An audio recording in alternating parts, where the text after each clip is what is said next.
Taif, bandar kecil yang terletak di bahagian barat Arab Saudi, menjanjikan udara nyaman dan mendinginkan. Kedinginan ini juga menyebabkan Taif begitu popular kerana menghasilkan buah-buahan segar, terutama anggur, delima, buah zaitun, bunga mawar dan madu. Cuaca panas yang kering di Mekah selalunya menarik perhatian ramai untuk berkunjung ke kota Taif ketika musim cuti dan panas. Ramai yang bertanya, apa yang menarik di Taif? Selain buah-buahan dan udaranya yang segar, jemaah teruja ke sana kerana ingin menjejak perjalanan dakwah Rasulullah sallallahu alaihi wasallam. Dakwah Rasulullah di Taif bermula setelah mendapat datangan hebat daripada kaum Quraisy. Pada ketika itu juga Rasulullah sallallahu alaihi wasallam dirundung duka setelah bapa saudaranya Abu Talib dan isteri tercintanya Khadijah radhiyallahu anha kembali ke rahmatullah. Baginda ditemani Zaid Harithah menuju ke Taif yang berjarak tidak sampai 100 km dari kota Makkah. Menjejak kaki di bumi Taif, disinilah kesabaran Rasulullah sallallahu alaihi wasallam teruji dengan layanan buruk yang diberikan oleh penduduk Taif terhadap usaha baginda menyebarkan dakwah Islam. Paling menyedihkan, penduduk Taif berhimpun dan membaling batu dan kayu ke arah Nabi sallallahu alaihi wasallam serta sahabatnya Zaid bin Harithah sehingga darah mengalir di kedua-dua belah kaki mereka. Menyusuri peristiwa sedih itu, Allah Subhanahu wa taala menghantar dua malaikat yang menjaga bukit dan gunung untuk melenyapkan seluruh penduduk Taif.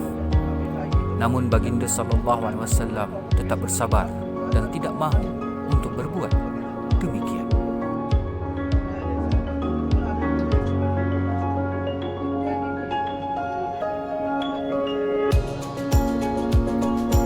Masjid Al-Manhun adalah masjid purba dan telah diubah suai. Masjid ini juga dikenali sebagai Al-Kantara Masjid dan ia terkenal dengan menaranya yang kelihatan seperti silinder dan berakhir dengan sfera.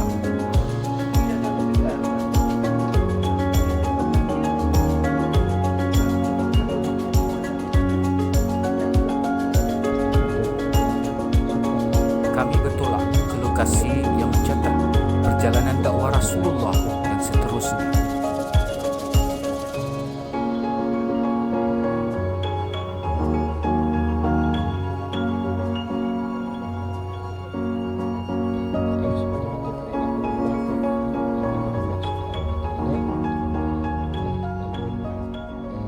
Apa yang dicita-citakan oleh Rasulullah.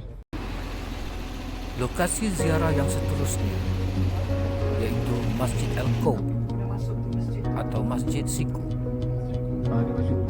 Masjid ini berada betul-betul di tepi jalan utama. Masjid ini telah mencatat perjalanan dakwah Rasulullah untuk menyebarkan agama Islam di kota Taif.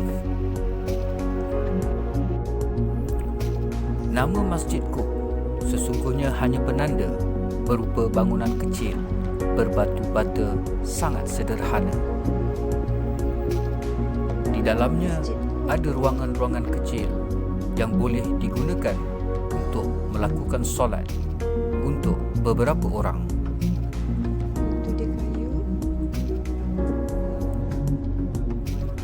Keadaan dalam masjid masih dijaga dan dibersihkan supaya masih dapat digunakan oleh orang ramai.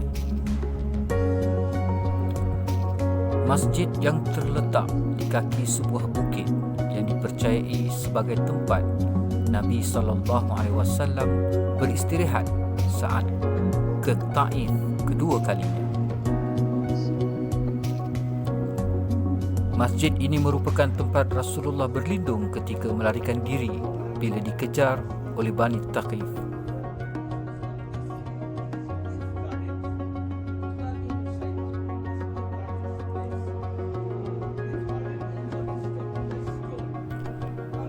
dikatakan masih terdapat kesan lekuk pada sebuah batu yang mana ia dipercayai merupakan bekas lekuk ketika Rasulullah berteleku di atas batu tersebut pada masa itu.